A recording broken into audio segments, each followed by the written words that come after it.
तो मोहन जी को है ना, पहले दिन ड्यूटी के एक औरत दिखती है। ये कोर्ट में है भाई, ये जो मैं चीजें बता रहा हूँ ना आपको, ये कोर्ट में है। अच्छा। हाँ, क्योंकि बहुत सारे लोगों ने ये पिटीशन दायर करी थी कि भाई हमारा यहाँ से ट्रांसफर करा जाए और ये सरकार हमें जबरदस्ती यहाँ पे ऐसे रख रही है, जबकि हमारी जान को खतरा है, हमें कोई ना कोई ऐसा दिखता है। तो भाई अब वो मोहन जी फर्स्ट डे जाते हैं, उनको देखते हैं रेलवे ट्रैक पे एक औरत नाच रही है, पागल होगी कोई भाई, ऐसी नाच रही है। अब सेकंड डे जाते हैं, वो सेकंड डे भी देखते हैं, वो थोड़ी सी और पास आ गई है और वो उसको देखे जा रही है। क्या करता है, गाली वाली बकने लग जाता है नॉर्मली। वो फिर भी नहीं जाती वहां से, वो जाके अंदर अपना बैठ जाता है। 2-3 दिन ये किस्सा होता रहता है और वहां से जो भी ट्रेन निकलती है ना, वो उसके साथ भागना शुरू कर देती है।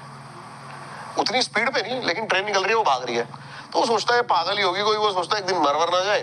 वो अपने कोलीग्स को बताता है, यार इसको हटवाओ, एक दिन ट्रेन के नीचे आ लेगी। तो उसके कोलीग्स कहते हैं कौन? कहते हैं जो भाग रही है। कहता है हमें तो कोई नहीं दिख रहा। यहां से थोड़ा सा सस्पेंस बनना शुरू होता है। कहता है कोई दिख नहीं रहा, ये दिख नहीं रही तुम्हें, पागलों की तरह नाच रही है। वो कहते हैं हमें तो नहीं दिख रही भाई। तो यहां से चीजें शुरू हो जाती हैं। 3-4 दिन बाद उसके कलीग्स को भी वो दिखने लग जाती है, जिनको वो किससे बताता है। तो कहता है उस दिन तो नहीं थी यार मोहन, लेकिन आज है। कह रहा उस दिन भी थी यार। और हैरानी तब होती है जब वो एक दिन है ना, उस ट्रेन की गति से भी तेज भाग जाती है। तो थोड़ा सा इनको लगता है कि भाई ये कुछ नेचुरल तो है नहीं, ये कुछ चीज भाई अननेचुरल ही है जो ये हो गया है ये सिस्टम। अब भाई नॉर्मल चलता रहता है और इतना सब कुछ बढ़ जाता है चीजें, जो ट्रेन के जो यात्री होते हैं ना, उनको भी दिखने लग जाती है कि कोई औरत हमारे साथ ट्रेन के साथ साथ स्पीड से भाग रही है। और वो डर के मारे शीशे उसके खिड़की बंद कर लेते हैं और इतना ज्यादा दहशत बढ़ जाती है। जो लोको पायलट होता है ना, वो यहाँ पर जैसे ही पहुंचता है ना, अपनी ट्रेन की स्पीड को और ज्यादा बढ़ा देता है, इतना ज्यादा बदनाम हो जाता है। तो महीना भर हो जाता है और एक दिन मोहन आना बंद अपनी ड्यूटी पे। 4-5 दिन बीत जाते हैं। अब भाई वो आते हैं ऑफिशियल्स जो होते हैं ट्रेन के, वो कहते हैं भाई मोहन आज आया नहीं। वो जाते हैं, देखते हैं भाई मोहन का जो पूरी फैमिली होती है ना, घर पे मरी पड़ी होती है 3-4 दिन से। और तेरी, और ये भाई रिकॉर्ड है, ऑन रिकॉर्ड है ये चीज। दूसरा, वहां पे अलॉट होता है जो ट्रेन मास्टर होता है, वो भी भाई 2-3 दिन रुकता है उसके बाद, और वो भी आना बंद। अब उसके घर पहुंचते हैं तो वो मरा नहीं होता, जिंदा होता, लेकिन वो बोलता है कि वही चीजें हो रही हैं जो मोहन के साथ हो रही थी, और भाई मैं तो जॉब नहीं कर सकता यहाँ पे। तो उसको कहते चल ठीक है भाई, उसको ट्रांसफर कर देते। तीसरा बंदा भी अलॉट करते हैं और तीसरा बंदा भी वहां पे भाई डेथ उसकी वहीं पे अपने ऑफिस में बैठे बैठे, जब सुबह उसको देखते हैं वो मरा होता है। इतनी सारी चीजें हो जाती है ना जब, तब जाके ऑफिशियल्स जो है वो उसको बंद कर देते हैं। 42 सालों तक बंद रहा था भाई ये। 2009 में ममता बनर्जी जब हमारी रेल मंत्री थी ना, उन्होंने ये खोला था। वहां के जब जनरेशन चेंज होती है, चीजों को मानना बंद कर देती है कि नहीं ऐसा कुछ नहीं है, हमें भाई वहां 40 किलोमीटर दूर जाना पड़ता है दूसरी ट्रेन के लिए, वो खोल दिया जाता है। लेकिन आज भी वो इस शर्त पे खुला हुआ है कि शाम के 5 बजे के बाद वहां कोई नहीं जाएगा। और तेरी,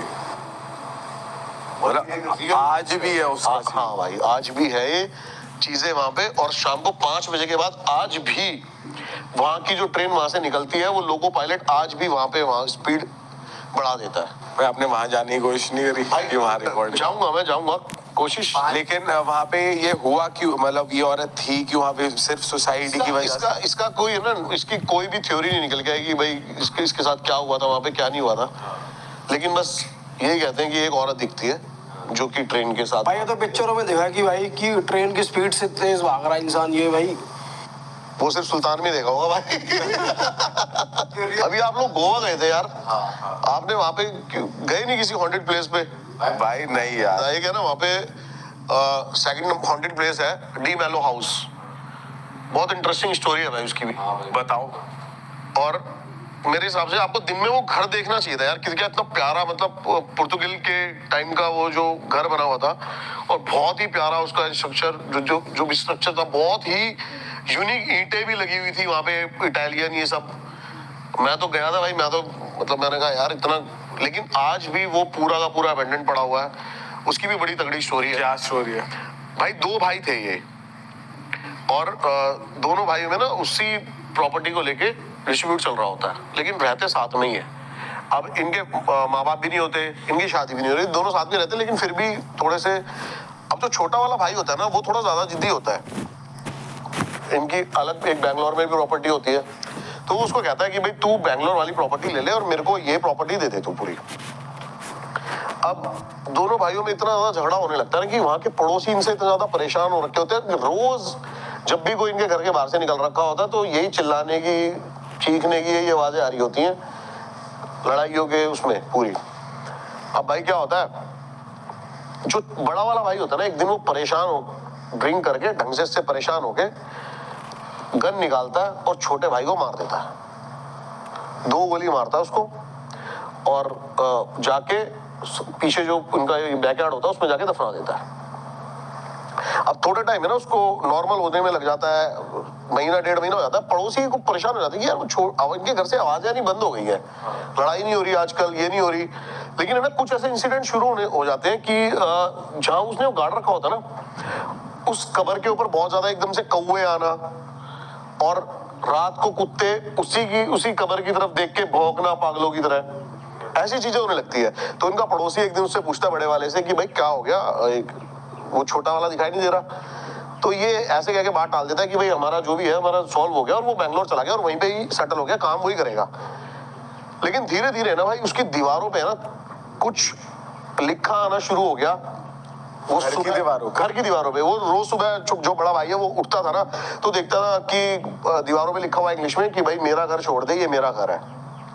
ऐसी चीजें होने लगी उसके साथ, और वो बहुत ज्यादा डिप्रेशन में जाने लगा, बीमार होने लगा, और एक टाइम तो बताते हैं ऐसा आ गया था कि वो शीशे में खुद को देख के ना माफिया मांग रहा है, लेकिन बताते हैं कि शीशे में उसको उसका भाई ही दिख रहा होता था। ऐसी चीजें होने लगी, और उसके जो भाई की आत्मा है वो उस घर में आ गई, और उसके बाद उसको वो दिखने लगी। सुबह जब वो उठता था उसको प्रॉपर वही गन शॉट लगे हुए हैं, सड़ा बंदा कोई बैठा हुआ है, ये सब दिखने लगा उसको प्रॉपर।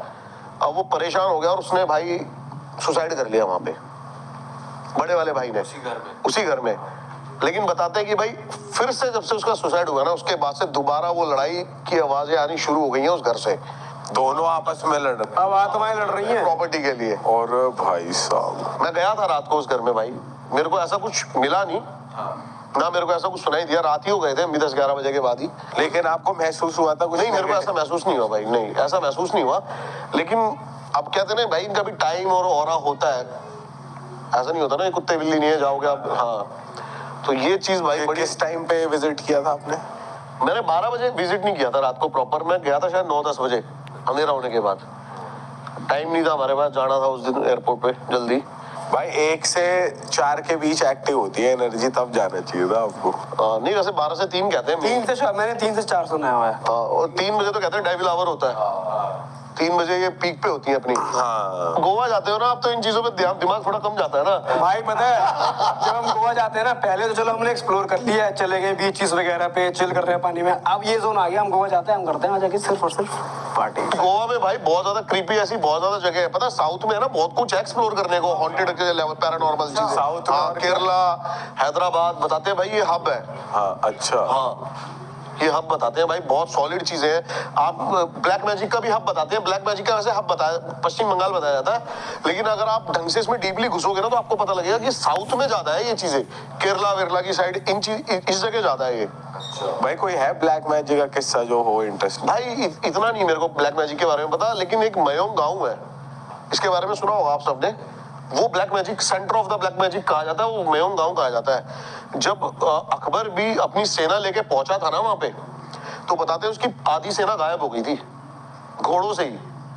वहां के लोग आज भी ब्लैक मैजिक इस लेवल पे करते हैं, और आज भी आप जाओगे ना तो वहां पे आपको ब्लैक मैजिक से बहुत ज्यादा कुछ देखने को मिलेगा। मैं भी जल्दी एक्सप्लोर करने वाला हूँ मयोंग गांव को, बहुत सॉलिड। एक जतिंगा वैली के बारे में सुना है आपने कभी? नहीं, क्या है भाई? भाई जतिंगा वैली एक ऐसी जगह है ना, वहां पे रोज शाम को 6 बजे के बाद है ना, सारे बर्ड्स जो हैं वो अजीब बिहेव करने लगते हैं और सुसाइड करने लगते हैं, खुद ही टकरा जाएंगे दीवारों से, पेड़ों से, और खुद ही मर जाएंगे। सुना नहीं आपने कभी जतिंगा वैली के बारे में? ये जगह है कहाँ? आसाम में है ये जगह। हाँ, और बताते हैं कि वहां पे इतनी ज्यादा पैरानॉर्मल शक्तियां हैं इतनी ज्यादा कि वो बर्ड्स को पागल कर देती हैं, उनका दिमाग काम नहीं करता। अब क्या होता है ना, पैरानॉर्मल चीजें ही होती है, मैं बता रहा था ना कि ग्रहों पे असर करती हैं, ऐसे करती है, तो सुसाइडल थॉट आने लगते हैं, ये चीज आने लगती है। अब सबसे वीक होते हैं बर्ड्स, आपको पता होगा, खरगोश हो गए, आपको खरगोश को तेज चिल्ला भी दोगे ना मर जाएगा। भाई ये चीजें मैंने एक मूवी देखी, एक movie drag me to hell. उसमें क्या होता है, सेटन उसके घर पे आ जाता है और औरत के ऊपर रहता है वो। तो उसमें दिखाते कि जो कौवे है ना वो टकराते, वो घर के अंदर होती है, उसे टक टक टक टक टक टक आवाज आती है।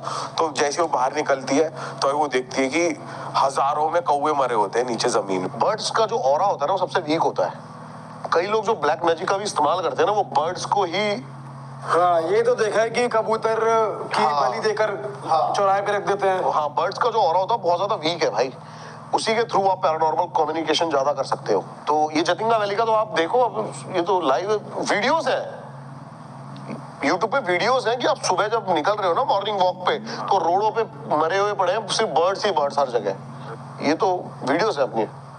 क्रेजी भाई यार। भाई अब हॉरर का माहौल बना ही हुआ है, तो ड्रैकुला और वैम्पायर पे आओ। देखो पता है, जब हम वैम्पायर की बातें करते हैं ना, तो बंदों के दिमाग में आता बड़े बड़े डरावने कैसल्स, रोमानिया। लेकिन मैं बता दूं भाई, ये इंडियन कनेक्शन है। क्या कनेक्शन है इंडिया का? बेताल हमारा फर्स्ट वैम्पायर था। आप पिशाच, अभी आप कह रहे थे ना कि आप कह रहे थे, पता नहीं कहते, वो तो छलावा होता है। हाँ छलावा अलग है, हाँ पिशाच अलग है। तो पहला पिशाच कौन था अपना? बेताल 25 सुना ही होगा सबने, हमने बचपन से सुना, विक्रम बेताल। बहुत सारे ऐसे मंदिर है पुणे में, बेताल पूरा का पूरा पहाड़ है, बताते हैं आज भी वहाँ पे बेताल को देखा जाता है। पर पिशाच और वैम्पायर तो अलग अलग चीज। भाई एक ही चीज है। पिशाच क्या होता है? खून चूसता है वो भी पिशाच, यहीं पर ही, और वही वैम्पायर है।